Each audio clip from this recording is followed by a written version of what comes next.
Hey, what's up, guys? It's Karen J. Quarles coming back with another video. Thank you so much for joining. I want to talk about just a very interesting topic that I think is probably not often enough discussed. But for me, being a woman who has gone through an extensive level of training and sabbatical and processing and purging and all of the different things that God does, one of the things that I learned is that we have to make sure that we adopt the mentality of partying in between the blessings, right? That means giving God worship and praise and honoring him in the in-between place. Because let me slow down. We live in this day and age where we want everything so quickly. We want it fast. We want it now. And unfortunately, faith does not work like that. Being a believer does not work like that. As much as God can do things instantly, he will oftentimes allow us to go through a season of being in the in-between place. And we have been trained to believe that the celebration should occur at the end of a thing, when the truth is that the blessing in between is that the wait is a blessing. And I know it sounds crazy to think that the wait is a blessing, because we have been literally conditioned to believe that a moment of arrival is the thing that we should celebrate and strive for. But what we don't understand is that the gift of the wait is God is already ushering you into the process of the promise. That the in-between place is letting you know that you're going somewhere and that you came from somewhere.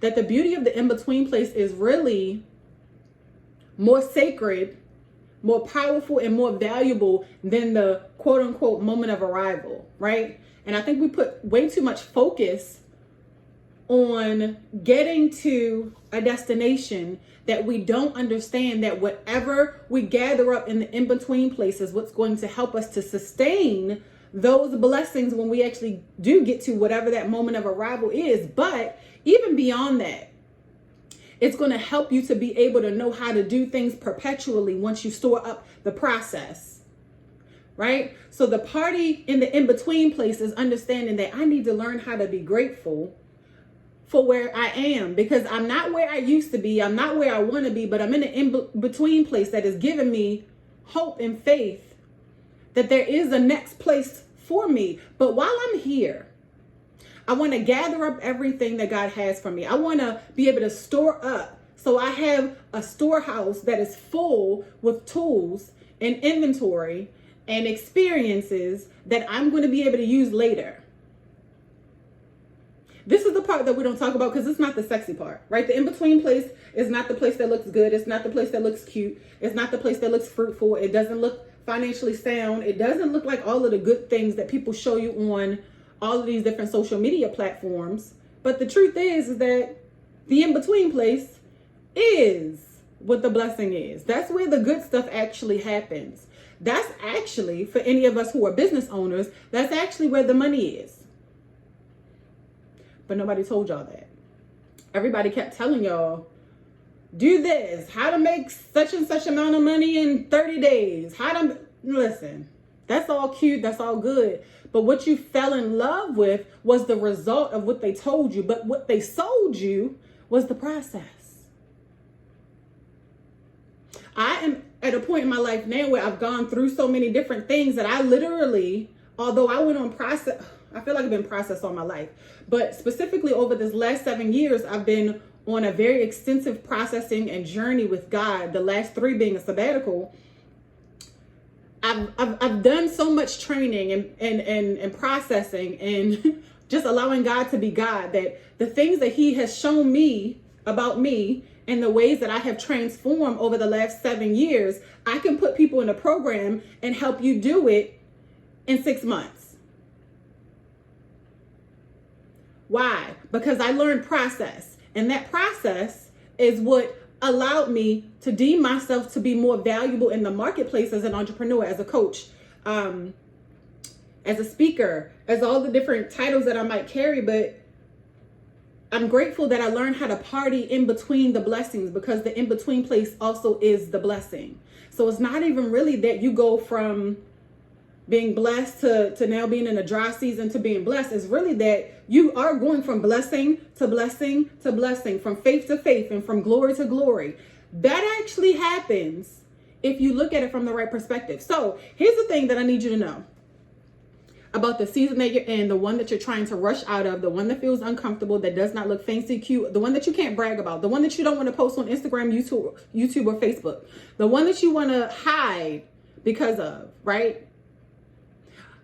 I want to lend you a piece of my faith that I have now built up over the years. I want to lend that to you, and I want to say, you are in perfect position. That the promises that God has spoken to you about, you'll be a wealthy woman one day. You're going to do all of these amazing things one day. It's true. And this, the in-between place, that middle ground, the place where it's a little murky and you're like, oh my gosh, I don't know up from down. I don't know where I'm going. I feel sad. I feel depressed. One day I feel like I can conquer the world. The next day I feel like, oh my God, who am I? The place where the enemy tries to tamper with your mind and make you think that you're absolutely going crazy. That place, that blessed, sacred, sanctified place where God has given you everything that you need, that you might use it for your next. I want to offer you this in this space because I want to add a level of sobriety to the confusion or the uncertainty or the anxiety or the fear that you may be having here, to let you know this. God knows what he's doing. So in whatever way he wants to process you, purge you, teach you, train you, test you, right? Let him do it. One of the greatest things in my life that I ever did was allow God to be God. So I just want you to sit back and ask yourself, what would happen if you really allowed God to be God in your life, over your life, of your life, for your life? If God was the God in your life like you claim that he is, it would institute a level of patience. Now, here's the thing that we get very confused about patience, because oftentimes people are like, well, I waited for God to do this and I wait. Like, listen, when it's not time for a thing to happen and God does not want it to come forth yet, you have to wait anyway.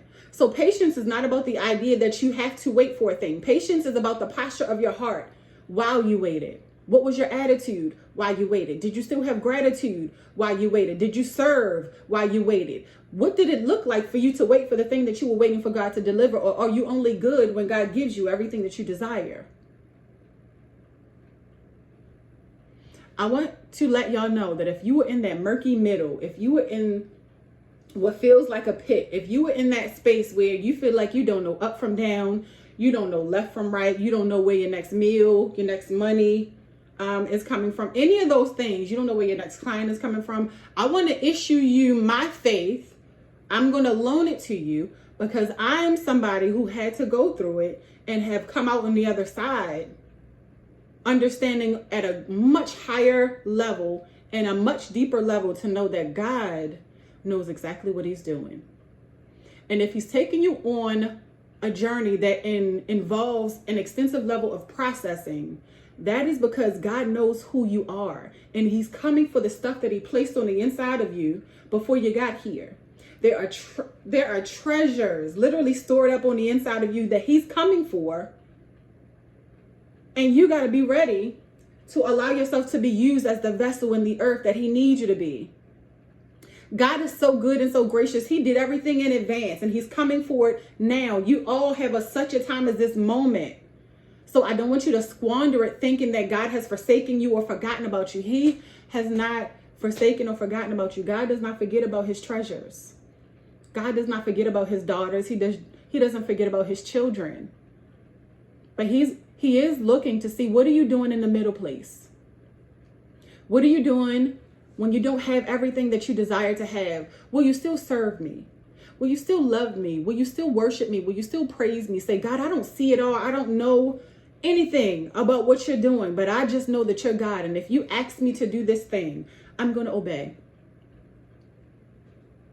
I'm going to look to the point of reference in my life for how you have always come through for me. And I'm going to allow that to be the method by which I move forward with, because I'm like, okay, if I can look at God's track record, has he ever failed me before?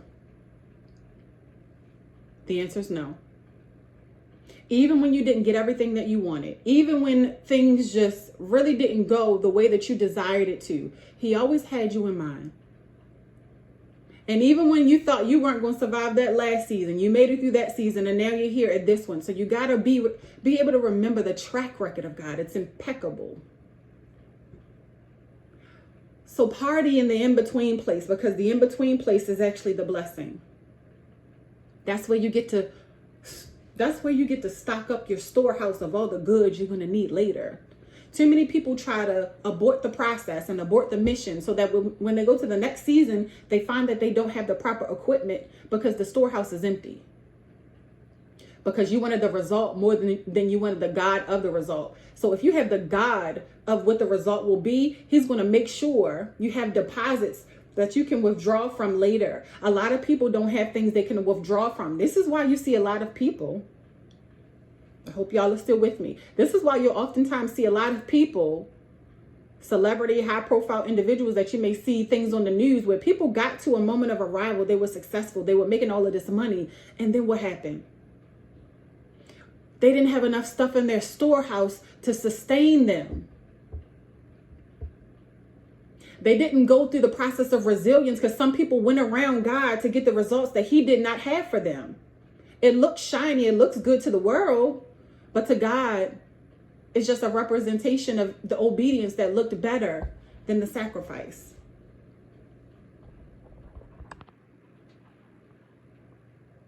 Nothing about your life is a mistake. Everything that God has for you, he still has for you. Go through the in-between place with grace and with humility and with joy. Delight in it. And if you are not in that place, ask God for it. When I'm not feeling something, I get to the point where I'm asking God, God, give me a heart that delights in this process. And he does it. He absolutely does it. He shows up. Y'all, even with content creation, creating this YouTube channel, I've had it for years and I kind of dismantled it. And recently I just, I put it back up because it was an act of obedience, truly. And I'm like, God, I'm a private person. I love to coach women. I love to help them. I speak, I train, I go to corporations, and I do trainings for leaders and all of those different things. And I love that. But in terms of social media, showing your life and showing that behind the scenes, that's never really been my thing. But guess what? I do everything as service to the Lord, as service to the Lord. So when God is asking you to do a thing, there's a reason behind it. So me showing up here is not about me. So you got to get out of your own feelings about a thing. I'm like, God, so if I'm going to do this, I want to actually enjoy it. I want to have joy in it. He knows that it's not my thing. I presented that to him like just to get it off my chest. So tell God the truth, right? Tell him the truth about a thing. I'm like, okay, Lord, but since you want me to do it, help me to delight in it. Help me to have joy in being able to get on here and pour into people. And guess what, y'all? The craziest thing happened when I did that. God actually answered my prayer. I actually have been finding joy in creating content and getting on here speaking to people about ways to help their lives to be better so they can be better leaders and better just individuals all around. Because I don't think that, I'm going to go into a whole nother topic, but I'll just say this really quickly. I don't think that enough of us pay attention to ourselves. Because if we did, a lot of things in our lives would be much different. I'll just say that because I'll record another video surrounding paying attention to yourself. But getting back to the original message, I want you to condition yourself to party in between the blessings because the in-between is the blessing. I stopped looking so much for the shiny object at the end of the tunnel and realized that God was allowing me to be the light while I walked through the darkness of not knowing exactly where I was going. That is a blessing. And all the ways that he never left me or forsook me, just like he said. That there's a purpose and a plan in the in-between place. Like I'm so incredibly grateful to God for that. So your in-between place is not punishment. This is just a part of the dues that we all have to pay. If you believe that you're a chosen one, if you believe that you're called by God, this is just some of the process that you have to go through in order to get to the other side. But do it with a level of delight. Do it with a sense of gratitude. knowing that as long as you keep God with you, you're going to be just fine. You're going to make it. The bills will get paid eventually. The clients will come. The new job will arise. The house is going to be given to you. The car, you're going to get it. The husband is coming. The kids will be blessed. All of the things are coming just like he said, y'all. And you won't miss it as long as you don't forfeit the process. Go through it and know that God is with you each and every step of the way. Okay? I thank y'all so much for joining me. I hope that you'll join me for my next video. And until then, have a good day.